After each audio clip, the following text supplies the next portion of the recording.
Assalamualaikum warahmatullahi wabarakatuh. Bagaimana kabar kalian teman-teman? Semoga dalam keadaan sehat ya. Sesuai dengan judulnya, pada kesempatan kali ini, video ini akan membahas mengenai pengalamanku pasang gigi palsu menggunakan BPJS di tahun 2020, tepatnya bulan Februari lalu. Informasi untuk kalian, aku sebelumnya sudah pernah memasang gigi palsu tapi di klinik swasta. Jadi, pasang gigi palsu yang dimaksud di video ini adalah mengganti gigi palsu aku yang pernah aku pasang di tahun 2013 lalu dengan yang baru. Oh ya, aku mau mengingatkan sekali lagi, aku bukan dokter gigi maupun pegawai BPJS. Jadi, jika ada informasi yang salah, mohon dimaafkan dan dibenarkan. Lalu, jika ingin lebih jelas mengetahui layanan apa saja yang ditanggung oleh BPJS mengenai gigi, kalian bisa cari di internet, di sumber yang terpercaya, dan pastikan yang terbaru ya. Aku cerita dulu ya alasanku memasang gigi palsu di tahun 2013 yang lalu. Jadi pada tahun 2013 aku mengalami kecelakaan motor yang mengakibatkan gigi kelinciku sebelah kiri yang ini itu patah. Nah, aku datang ke klinik gigi swasta untuk mendapatkan penanganan yang tepat saat itu. Kata dokter, akar gigiku itu masih kuat. Jadi, saya disarankan untuk mempertahankan gigi asli saya. Lalu nanti gigi asli saya ini digigit dan dibuatkan crown gigi atau mahkota gigi palsu. Nah, mahkota gigi palsu atau crown gigi yang aku pilih yaitu dari bahan metal bercampur dengan porselen dan dipasang secara permanen. Metodenya seperti apa? Jadi singkatnya seperti ini. Gigiku yang patah tadi, yang tinggal separuh tadi, syarafnya dibersihkan. Lalu gigiku yang patah itu tadi digigit jadi lebih kecil. Nah, nantinya itu diberi mahkota gigi, lalu dipasang secara permanen. Jadi total waktu aku perawatan gigi kala itu sekitar 1 bulan atau lebih, dan biaya yang aku keluarkan pada tahun 2013 itu sekitar 1,45 juta. Sekarang kita masuk ke inti video ini ya. Sebelumnya alasanku mengganti crown gigi palsuku yang aku pasang di 2013 lalu yaitu yang pertama, gigi atau crown gigi palsuku itu patah. Yang kedua, gusiku menghitam. Yang ketiga, gigiku udah menguning. Yang keempat, gusiku itu bengkak. Jadi awal tahun 2020 kemarin saya datang ke fasilitas kesehatan pertama saya untuk periksa kenapa gusi saya bengkak dan meminta informasi mengenai pemasangan crown gigi palsu yang baru. Saya mencari informasi ke beberapa fasilitas kesehatan hingga akhirnya saya mendapat surat rujukan dari salah satu fasilitas kesehatan saya untuk membuat gigi palsu baru di salah satu rumah sakit di daerah saya.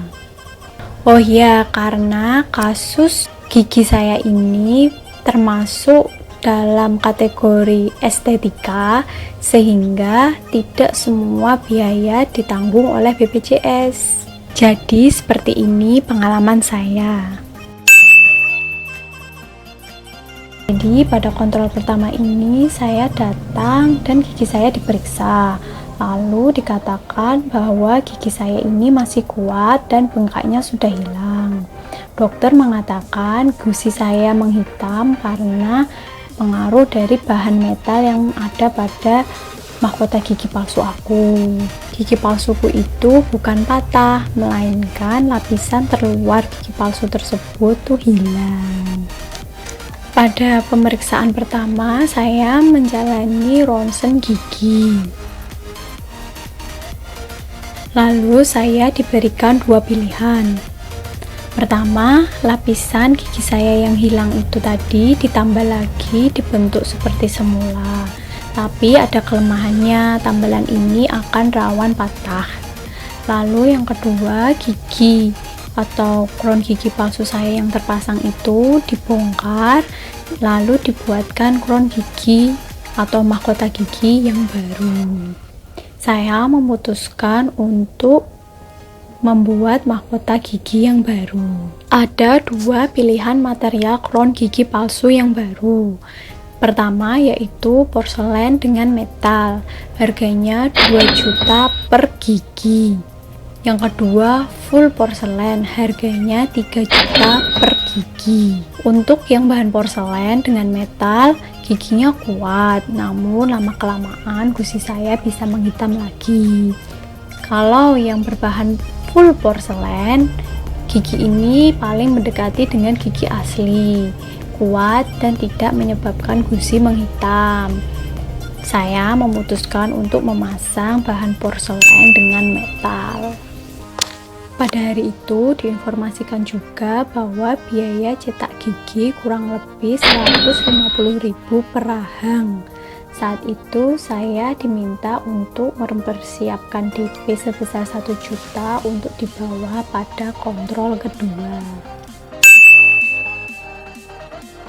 Pada kontrol kedua, gigi palsu yang dulu dibongkar, menyisakan gigi asli saya. Lalu saya mencetak dan memilih warna gigi. Setelah itu saya membayar dan biaya yang saya habiskan kala itu kurang lebih 1,35 juta dengan rincian 1 juta untuk DP pembuatan crown gigi baru, yang 350.000 untuk biaya dokter, bongkar gigi dan cetak gigi rahang atas dan bawah. Nah, untuk pengalaman aja, waktu itu di kontrol pertama saya lupa nggak minta surat rujukan balik. Saya diminta untuk datang di kontrol kedua menggunakan fasilitas umum. Jadi mungkin teman-teman besok sebaiknya tetap minta surat rujukan balik dan datang di kontrol kedua menggunakan BPJS. Mungkin nanti biaya dokter dan bongkar gigi itu siapa tahu ditanggung oleh BPJS. Nah, karena pengalaman tersebut, setelah membayar, saya kembali lagi ke ruangan untuk meminta surat rujukan balik untuk kontrol di pertemuan yang ketiga.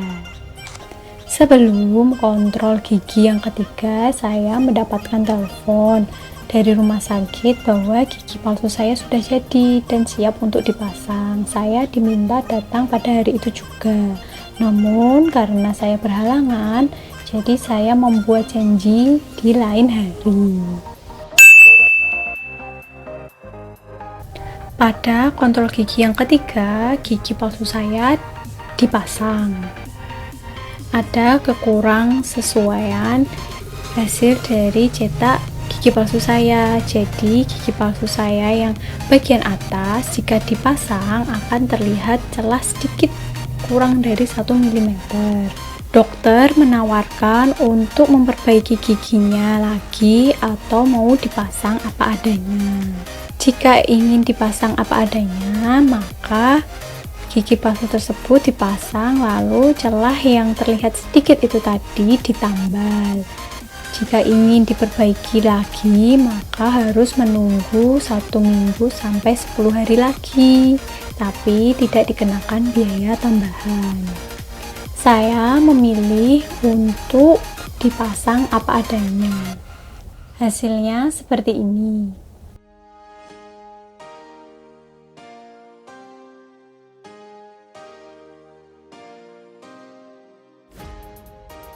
Setelah terpasang, gigi saya dikonservasi selama 1 minggu dan dijadwalkan kontrol lagi minggu depan. Setelah selesai, saya datang ke kasir dan biaya yang saya keluarkan pada hari itu yaitu 1 juta untuk melunasi gigi palsu saya yang sudah jadi tersebut.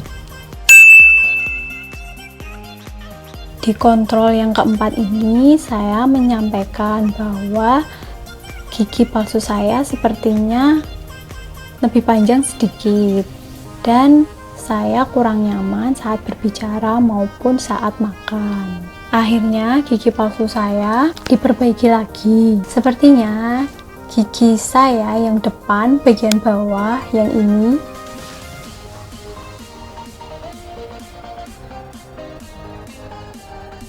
itu dikikir sedikit. Setelah itu saya diminta untuk pura-pura mengunyah lagi.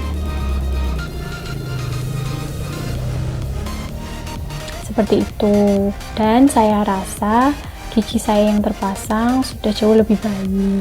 Namun oleh dokter saya diberi surat rujukan balik lagi untuk kontrol apabila gigi saya yang dipasang tadi masih terdapat masalah atau masih kurang nyaman. Selain itu saya juga menanyakan cara merawat gigi palsu saya yang terpasang ini. Saya diminta untuk tetap rajin menggosok gigi supaya tidak ada sisa makanan yang terselip di gigi palsu saya. Saya diminta untuk menggunakan dental floss juga atau benang gigi. Lalu katanya gigi saya ini insya Allah nggak menguning, tapi kalau gusi saya menghitam itu lama-kelamaan pasti akan terjadi karena pengaruh bahan metal dari crown gigi saya. Terus kalau tambalan yang sedikit itu tadi hilang atau lepas, bisa datang lagi ke dokter gigi untuk minta ditambalkan kembali. Alhamdulillah sampai saat ini gigi saya tidak ada keluhan. Oh ya, kata dokter gigi palsu saya ini bisa bertahan sampai 4 tahun, tapi semoga saja ini bisa bertahan lebih lama dan tidak ada masalah di kemudian hari. Amin. Jadi akhir total biaya yang aku keluarkan untuk mengganti crown gigi palsu aku ke crown gigi palsu yang baru menggunakan BPJS yaitu 2,35 juta, dengan rincian 2 juta untuk harga crown gigi palsu aku, lalu 350.000 untuk biaya bongkar gigi palsu, cetak gigi rahang atas dan rahang bawah, lalu biaya dokter. Mungkin biaya dan cara penanganannya akan berbeda tergantung dengan kasus gigi kalian dan lokasi rumah kalian masing-masing. Sekian informasi yang bisa aku sampaikan berdasarkan pengalaman pribadi saya. Mohon maaf dan mohon koreksi apabila ada kesalahan. Dan terima kasih yang sudah menonton sampai akhir. Wassalamualaikum warahmatullahi wabarakatuh.